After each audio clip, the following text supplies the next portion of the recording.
السلام عليكم ورحمة الله وبركاته. أهلا بكم أعزائي طلبة الثانوية العامة 2023. لما اتكلمت عن كلية تكنولوجيا الصناعة والطاقة فناس كتيرة سألتني عايزة تعرف معلومات عنها، علشان كده أنا قلت أعمل الفيديو ده علشان أوضح لكم كل حاجة عن الكلية دي، وليها أقسام كتيرة جدا ومجالات شغل كتيرة جدا وحلوة يعني في سوق العمل. لو عايز تعرف كل حاجة عن كلية تكنولوجيا الصناعة والطاقة تابع الفيديو للنهاية، بس ما تنساش تشترك في القناة وتفعل زر الجرس وتعمل لايك للفيديو ده علشان يوصلك كل جديد بإذن الله. في البداية أحب أقولك إن كلية تكنولوجيا الصناعة والطاقة هي من الكليات المميزة الجديدة، يعني هي لسه حديثة، وكمان بتأهل كوادر علشان يعرفوا يندمجوا في سوق العمل ويشتغلوا على طول بعد التخرج. بيبقى فيها الدراسة عملي ونظري، وبيبقى فيها يعني تدريب كويس جدا على سوق العمل. طبعا الكلية ليها شروط وليها مجالات كتيرة في التكنولوجيا وليها مستقبل وليها مميزات طبعا، وفي الاخر هيبقى ليها عيوب بسيطة كده لو تقدر تعديها فالكلية دي ممتازة جدا جدا جدا. طيب الكلية دي موجودة فين؟ موجودة في جامعة القاهرة الجديدة التكنولوجية، كمان موجودة في بني سويف، كمان موجودة في الدلتا بوسنا. الكلية دي بيكون ليها اختبارات علشان تقدر تدخلها. الاختبارات ديت من 3 أجزاء، هتقيس مهاراتك في اللغة الإنجليزية والحاسب الآلي وكمان في المعلومات العامة في الرياضة، ولازم تنجح في الاختبارات دي بنسبة ما تقلش عن 60% علشان تكون مؤهل للالتحاق بالكلية دي. والاختبارات دي بتكون عن طريق مكتب التنسيق. مدة الدراسة في الكلية 4 سنين وبعد كده بتاخد بكالوريوس عادي جدا. والدراسة في كلية تكنولوجيا الصناعة والطاقة بتعتمد على الجانب العملي بشكل كبير، يعني الجانب العملي 60% والجانب النظري 40%.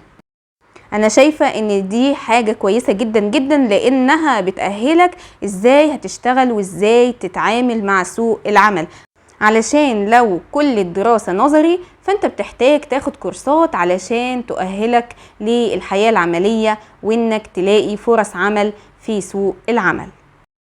عايزة اقولك كمان ان المواد في الكلية بتدرس باللغة الانجليزية، خلي بالك من النقطة دي. وبالنسبة لمصروفات كلية تكنولوجيا الصناعة والطاقة فهي 10,000 جنيه وممكن تزيد لغاية 12,000 سنة تالتة ورابعة. واحب اقولك ان الكلية دي بقت موجودة في الجامعة التكنولوجية في برج العرب، والجامعة التكنولوجية بمدينة طيبة الجديدة في الأقصر، والجامعة التكنولوجية في أسيوط الجديدة، والجامعة التكنولوجية في مدينة 6 أكتوبر، والجامعة التكنولوجية بشرق بورسعيد، والجامعة التكنولوجية بسمنود بالغربية. طيب هل الكلية ليها أقسام؟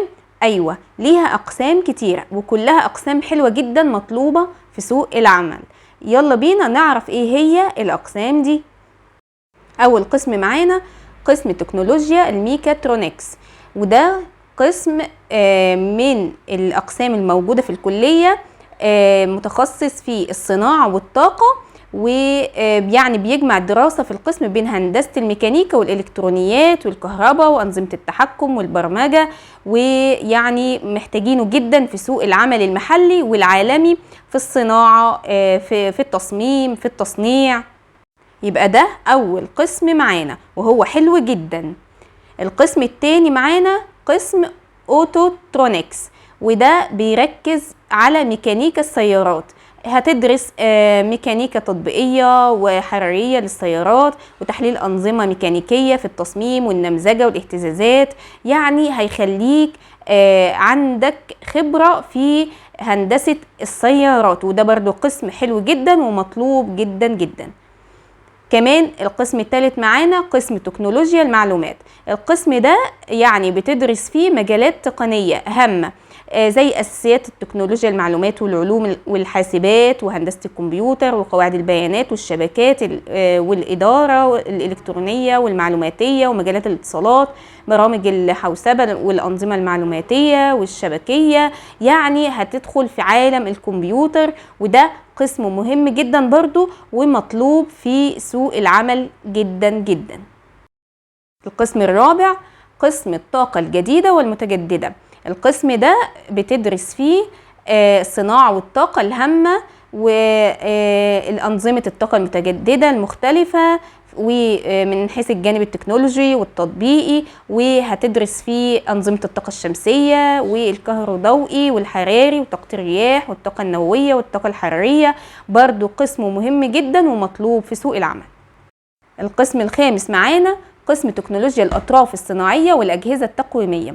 في القسم ده هتدرس تصنيع الأطراف الصناعية اللي بتستخدم لتعويض أجزاء وأعضاء الجسم المفقودة أو الغير مكتملة الأداء.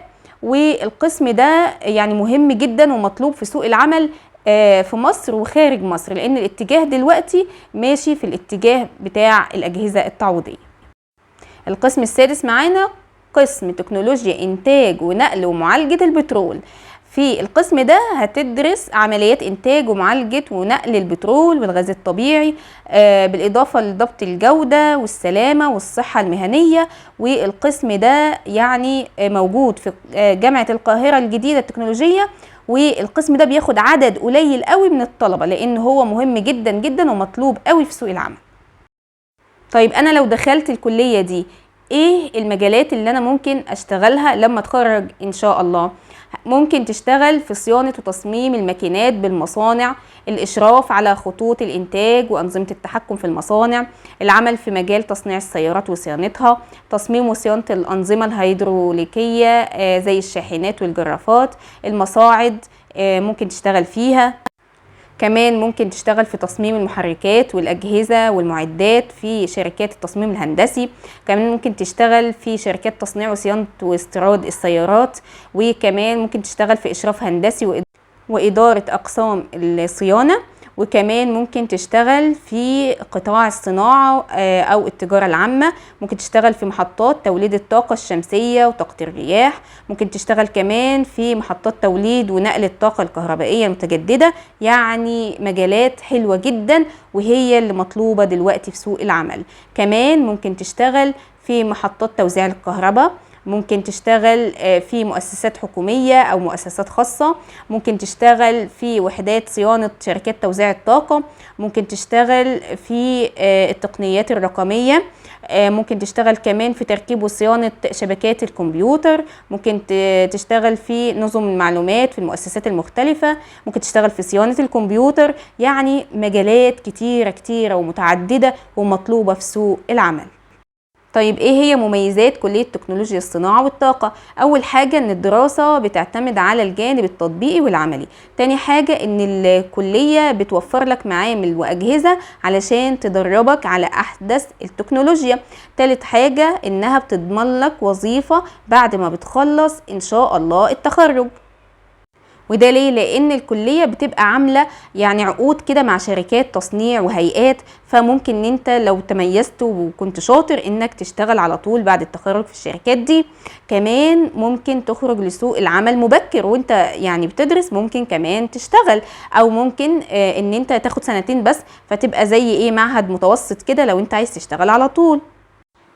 ممكن بعد ما تخلص ال4 سنين تعمل ماجستير او دكتوراه وتبقى يعني تشتغل في الكلية.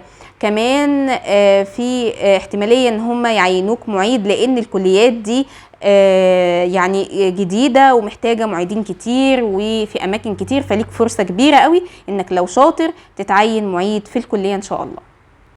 طيب الكلية دي ليها عيوب؟ هي عيوبها يعني مش عيوب جامدة قوي. مصروفات الكلية عالية نسبيا مقارنة بالجامعات الحكومية.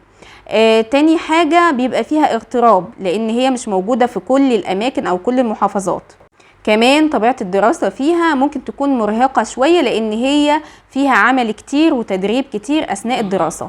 كمان في عيب كمان ان هي الدراسة فيها بالانجليزي، وده ممكن يكون عائق في البداية كده لبعض الطلاب، بس يعني انا شايفة ان مع مرور الوقت هتتعود وهتاخد على اللغة، وكمان دي حاجة كويسة تقوي اللغة عندك. فانا شايفة ان هي ميزة مش عيب، بس يعني ممكن تكون حاجة بتقف قدام الطلبة ان هم بيكونوا خايفين من اللغة الانجليزية لو هم ضعاف فيها شوية. فيعني كده الكلية انا شرحت لك كل حاجة فيها، مميزاتها وعيوبها واماكنها، كل حاجة عن الكلية. بصراحة هي مناسبة جدا جدا لسوق العمل ومطلوبة، وكمان ممكن تحقق لك فرصة انك انت تبقى معيد في الكلية او بعد كده دكتور. فيعني انا شايفاها حلوة جدا ومناسبة، بس لو انت تقدر على مصروفاتها فما تترددش ابدا ان شاء الله. اتمنى الفيديو يكون افادكم وتكونوا فهمتوا كل حاجة عن كلية تكنولوجيا الصناعة والطاقة.